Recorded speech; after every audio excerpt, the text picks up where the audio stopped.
that stood out to me. She said, Sharelle Rosado is a former military girl, so she may be a little tough and rough around the edges. And to that point, Glorious Love, Sharelle talked about during the season how she dealt with a lot of, sexism and discrimination during her time in the military, and how she felt like she had to work, twice as hard as her male counterparts in order to prove herself and show that she was competent.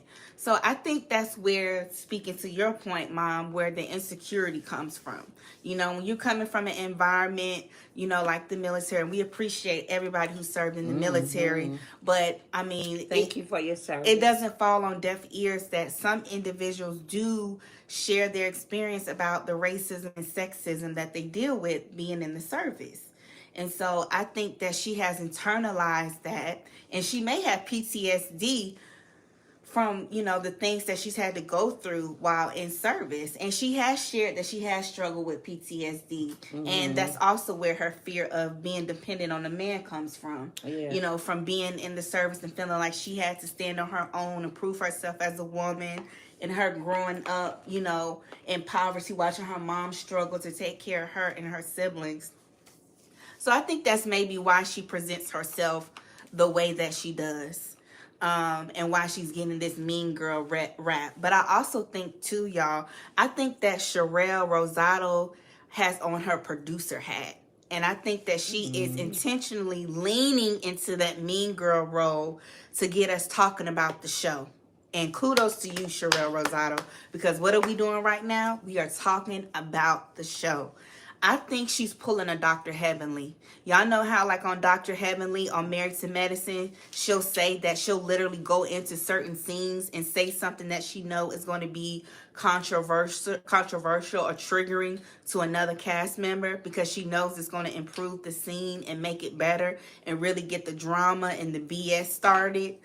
And she said that she does it because it keeps people talking about the show. And she feels like that's why they have the best show on Bravo. So I think that's what Sharelle Rosado is doing. I think that's another reason why she's playing this mean girl / the villain role, because she wants the show to do well, and she wants to get picked up for season 2. Y'all remember she did her first Netflix show was Selling Tampa, where it was centered around her and her luxury brokerage.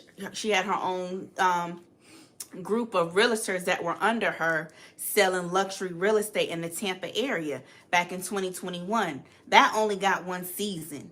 Okay, we never heard about Selling Tampa again. They got one season. They were one and done.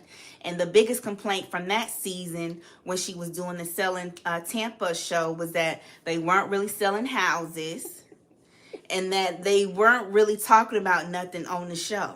They weren't really bringing a lot of substance. So I feel like with Sharelle's mindset, if I had to make speculations, I think that her going into Wags to Riches Miami, she felt like this is my second chance with Netflix, and I can't fail. I got to make sure this show is a hit. I got to make sure we get another season. And I also feel like because a lot of the ladies work under her brokerage at Allure Realty, I think she feels pressure to not only do well for her, but for her team. I think she feels like she's carrying a lot of people on her back. And so the pressure is on to deliver, because when she was in the military, she was in a leadership role. And so that's another area I think she gets that mentality from. I do think she's a beautiful woman. She's stunning. She's smart. She's ambitious. And she can dress her butt off. I mean, every outfit, she looked amazing. But I do think because of her military background, and because she's had to go through a lot with growing up, and she was in past marriages where, she's been married twice. If she gets married to Chad, it'll be her third marriage.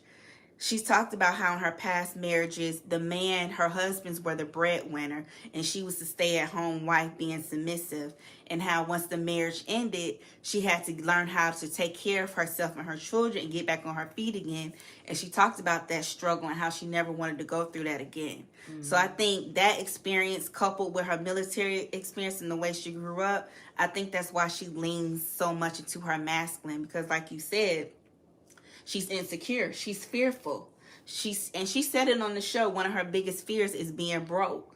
And so I think, like I said, going into this season, she felt like, I got to make something shake. I got to make this a hit. If I got to put on my producer hat and pretend to be the mean girl, in order to get the ish started and get the people talking about it, even if they hate me, so